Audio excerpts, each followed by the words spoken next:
નમસ્તે વિદ્યાર્થી મિત્રો, જ્ઞાનપથ શૈક્ષણિક સંકુલમાં આપનું હાર્દિક સ્વાગત છે. આજે આપણે ધોરણ 8 વિષય હિન્દી આગળના વિડીયોની અંદર આપણે પાઠ 7 સોચ અપની અપની તો તેના વિશે આપણે ચર્ચા કરતા હતા. તો એમાં આપણે ચિત્ર ઉપરથી જે 3 પ્રશ્નો આપેલા છે તેના જે 2 ચિત્રોમાં શું અંતર છે એ બધું આપણે જવાબ સહિત આપણે તે પ્રશ્ન જોયા. હવે ત્યાર પછી નીચે એક પ્રશ્ન આપેલો છે, જુઓ. નીચે દિए गए मुद्दों के आधार पर विज्ञान वरदान या अभिशाप, એટલે કે વિજ્ઞાન છે એ વરદાન રૂપ છે કે એક અભિશાપ રૂપ છે, તેના પર ચર્ચા કરવાની છે. તો શરૂઆત કરીએ કે તેમાં કીધું છે કે વિज्ञान वरदान या अभिशाप इस विषय पर एक पक्ष में अपने विचार कारण सहित बताइए, એટલે કે એક પક્ષમાં આપણે તેને કારણો રજૂ કરવાના છે. કૌંસની અંદર આપણને કેટલાક મુદ્દાઓ આપેલા છે: પ્રદૂષણ, बिजली, अंतरिक्ष की खोज, डॉक्टरी सुविधा, दूरभाष, कंप्यूटर, परमाणु बम, पिस्तौल, यातायात, ग्लोबल वॉर्मिंग. તો જોઈએ આપણે કે એની વિશેષ ચર્ચામાં તો એટલું કહેવાનું કે જોઈએ તો વિજ્ઞાનના છે લાભાલાભ પણ છે અને સાથે સાથે તેના ગેરલાભ પણ છે. તો એ જોઈએ. प्रत्येक वस्तु के 2 पहलू होते हैं.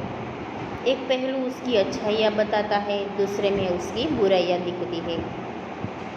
विज्ञान को भी इस कसौटी पर कैसे, तो सबसे पहले उसके अच्छे पहलू हमारे सामने आते हैं कि તેના 2 પાસાઓ છે, સારા અને નરસા. તો પહેલાં તો આપણે તેના જે સારા પાસાઓ છે તે જોઈએ. विज्ञान ने बिजली की खोज कर मानव जाति पर बड़ा उपकार किया है. ट्यूबलाइट, पंखे, AC, cooler, fridge, geyser, lift तथा बिजली से चमकने वाली अन्य मशीनें विज्ञान की अद्भुत देन है. કે આપણે જોઈએ છીએ આજે વિજ્ઞાનના કારણે જ ટ્યુબલાઇટ છે, પંખાઓ છે, એસી છે, કૂલર છે, ફ્રીજ છે, આ બધું જ વિજ્ઞાનની જ એક દેન છે. डॉक्टरी पेशे के तमाम उपकरण, एलोपैथिक दवाइयाँ विज्ञान ने हमें दी है. કે સાથે સાથે જે આજે ડૉક્ટરી ક્ષેત્રે પણ જે આપણે અલગ અલગ દવાઓનો ઉપયોગ કરી છે એ પણ આપણને વિજ્ઞાને જ આપ્યો છે. ટેલિફોન ઓર મોબાઈલ હमें વિજ્ઞાન સે મિલે હે. કે સાથે સાથે ટેલિફોન છે, મોબાઈલ છે, આ બધું આપણને શેનાથી પ્રાપ્ત થયું છે? તો કે વિજ્ઞાનથી જ પ્રાપ્ત થયું છે. ફિલ્મેं और दूरदर्शन विज्ञान के ही उपकार है. કે ફિલ્મ છે, આપણે જે ટીવી જોઈએ છીએ, આ બધું શું છે? તો કે વિજ્ઞાનની જ એક ભેટ છે. कंप्यूटर देखकर तो विज्ञान ने आज की दुनिया ही बदल डाली है. कि कम्प्यूटर આપીને તો આજે તમે જુઓ છો કે આજે દુનિયા જ બદલાઈ ગઈ છે. मोटर, बस, ट्रेन, हेलीकॉप्टर, हवाई जहाज आदि वाहन भी विज्ञान के ही दिए हुए हैं. કે આજે તમે જુઓ છો કે રસ્તા ઉપર દોડતા વાહનો, આકાશમાં જે હેલિકોપ્ટર ઉડે છે, પ્લેન ઉડે છે, એ બધું વિજ્ઞાન દ્વારા જ આપણને પ્રાપ્ત થયું છે. विज्ञान के कारण आज मनुष्य अंतरिक्ष में पहुंच गया है. કે વિજ્ઞાનથી જ આજે માનવ છે એ ક્યાં પહોંચી ગયો છે? અંતરિક્ષમાં. ચાંદ की धरती पर उसने कदम रख दिए है. કે ચંદ્રની ધરતી પર સુધી એ પહોંચી ગયો છે. विज्ञान के इन अनमोल वरदानों के कारण मानव आज धरती पर ही स्वर्ग के सुख लूट रहा है. કે વિજ્ઞાન દ્વારા જ આજનો માનવી છે ધરતી પર સ્વર્ગની જેવી એની સુવિધાઓ ભોગવી રહ્યો છે. इन सब वैज्ञानिक आविष्कारों के साथ ही विज्ञान ने बंदूक, पिस्तौल, परमाणु बम जैसे हिंसा और विनाश के साधन भी हमें दिए हैं. હવે તેના ખરાબ પાસાઓની અંદર જોઈએ તો વિજ્ઞાને જ આજે તમે જુઓ છો કે તેની સાથે સાથે બંદૂક છે, પિસ્તોલ છે, પરમાણુ બોમ્બ છે, આ બધું વિનાશના સાધનો જ આપણને આપ્યા છે. विज्ञान के कारण आजकल थल, जल, थल और वायु में प्रदूषण भी बढ़ा है. કે વિજ્ઞાનના લીધે જ આજે ધરતી પર અને હવામાં પણ પ્રદૂષણ વધી રહ્યું છે. इसमें संदेह नहीं है कि विज्ञान के अभिशाप है. કે આમાં કોઈ એવી શંકા નથી કે વિજ્ઞાન એ અભિશાપ રૂપ છે. परंतु विज्ञान के वरदानों की तुलना में उसके अभिशाप खतरनाक होने पर भी वह जीवन जीती जो आदिकाल में जंगलों में रहने वाले लोग जीते थे. इसलिए हमें विज्ञान को वरदान और आधुनिक विज्ञानों को आभार मानना चाहिए कि આપણે તેનો આભાર વ્યક્ત કરવો જોઈએ.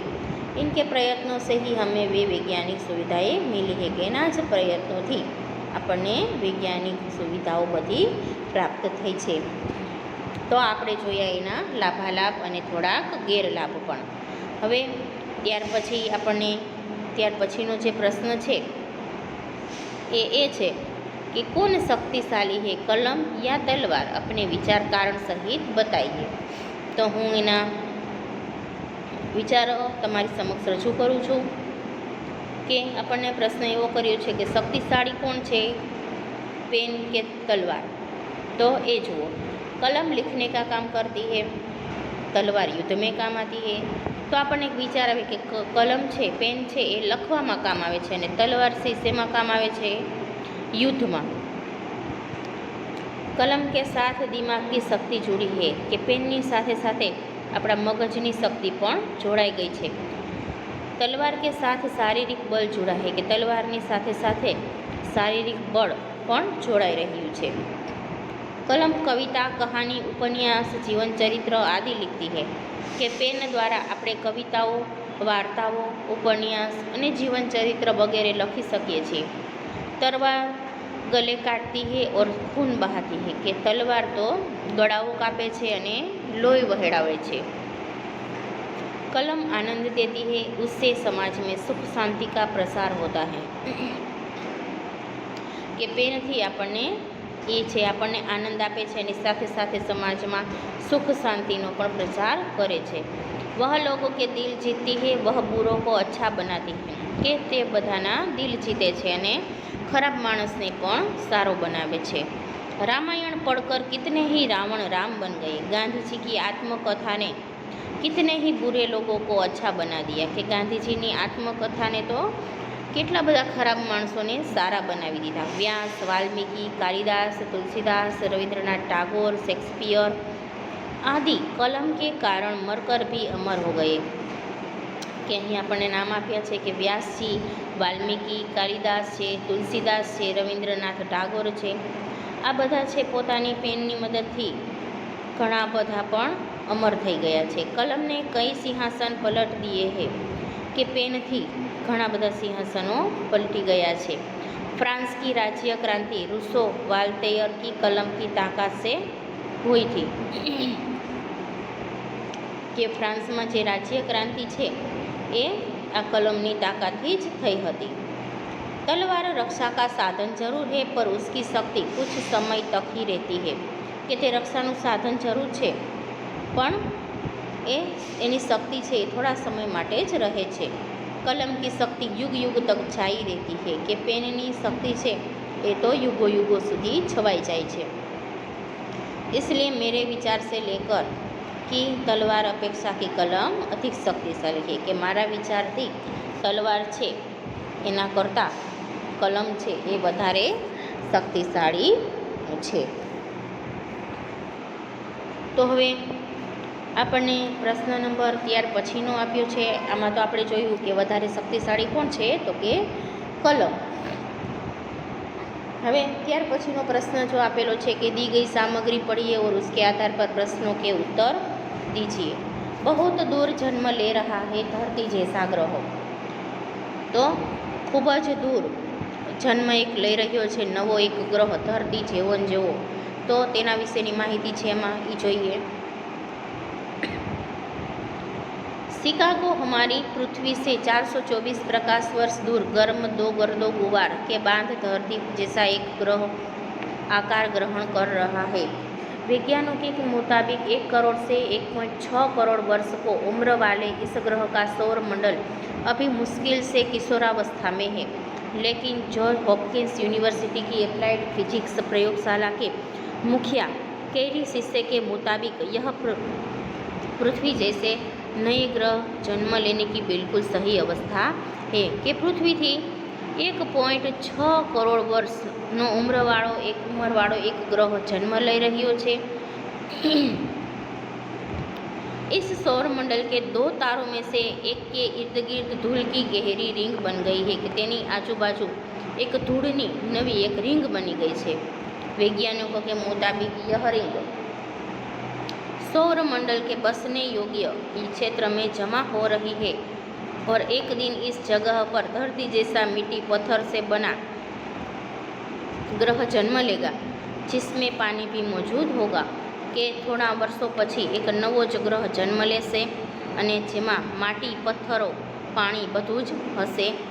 शिष्य कहते हैं कि सूर्य जैसे तारों के चारों ओर धूलों को ऐसी पट्टियों का जन्म लेना बहुत दुर्लभ घटना है कि आ एक खूब ज दुर्लभ घटना मानवामां आवे छे और इसके बाहर की ओर बर्फीला बेल्ट से वह संभावना बनती है कि एक दिन इस ग्रह में पानी भी मौजूद होगा कि आ ग्रह पर पानी पण हसे। उन्होंने कहा कि ग्रह का रूप ले रही धूल उन्हीं पदार्थों से बनी है जिनसे हमारी पृथ्वी के क्रस्ट व कोर का निर्माण हुआ है કે આ ધૂળ માટીથી બનેલો પદાર્થોથી જે બનેલો છે એમાં પૃથ્વી જેવું જ નિર્માણ થશે। અને જે શિષ્ય નામનો વૈજ્ઞાનિક છે એના મતાનુસાર કહે છે कि बात से इनकार नहीं किया जा सकता कि एक दिन वहाँ धरती जैसा जीवन भी पनपे कि धरती जेवू जीवन पण त्यां हसे। उन्होंने कहा कि धरती के जन्म की घटना को दोबारा देखने जैसा अनुभव है कि धरती जीवन जेवो ग्रह के तेना जेवो आपने ग्रह जोवा मळशे। इस दुर्लभ ब्रह्मांडीय घटना की तस्वीर नासा के स्पिट्जर स्पेस टेलीस्कोप ने उतारी है। वैज्ञानिकों के मुताबिक इन दृश्यों को धरती तक टेलीस्कोप तक पहुंचने में 424 वर्ष लग गए, लेकिन एक नए ग्रह की जीवन की तुलना में यह पल के झपकने जैसा है। उन्होंने बताया कि इस ग्रह को हमारी पृथ्वी जैसा रूप ग्रहण करने में अभी और 10 करोड़ साल लग सकते हैं कि पृथ्वी जेवो आ ग्रह बनवामां केटला वर्षो लागी शकशे तो कि 10 करोड़। हवे आपणे आ ग्रह विशेनी माहिती जोई एना उपरथी आपणे प्रश्न आपेला छे ए जोईए। अंतरिक्ष की किस घटना से वैज्ञानिक उत्साहित है कि अंतरिक्षनी कई घटना थी छे लोको उत्साहित छे, वैज्ञानिको उत्साहित छे। वैज्ञानिक इस घटना से उत्साहित है कि अंतरिक्ष में पृथ्वी जैसा एक नया ग्रह जन्म ले रहा है कि धरती जीवन जेवो पृथ्वी जीवन जेवो एक नवो ग्रह छे ए जन्म लई रह्यो छे ते वात उत्साहित करी रही छे। प्रश्न बीजो छे, पृथ्वी जैसा ग्रह बनने के लिए अंतरिक्ष में किस प्रकार की स्थिति होना आवश्यक है कि पृथ्वी जेवो ग्रह बनवा माटे थईने अंतरिक्ष में कई प्रकार की स्थिति होवी आवश्यक है। पृथ्वी जैसा ग्रह बनने के लिए यह आवश्यक है कि अंतरिक्ष में पानी मौजूद हो, इसके साथ धूल मिट्टी की परत हो के पानी पण त्यां हाजर होय अने धूल माटीनुं जे परत एटले के एनुं उपरनुं जे आवरण छे ए पण होवुं जोईए। ऐसी चट्टानें हो जिनसे हमारी पृथ्वी की परतों का निर्माण हुआ है कि एवी जे चट्टानों होय कि जेनाथी एना उपर बाह्य आवरणनुं निर्माण थाय।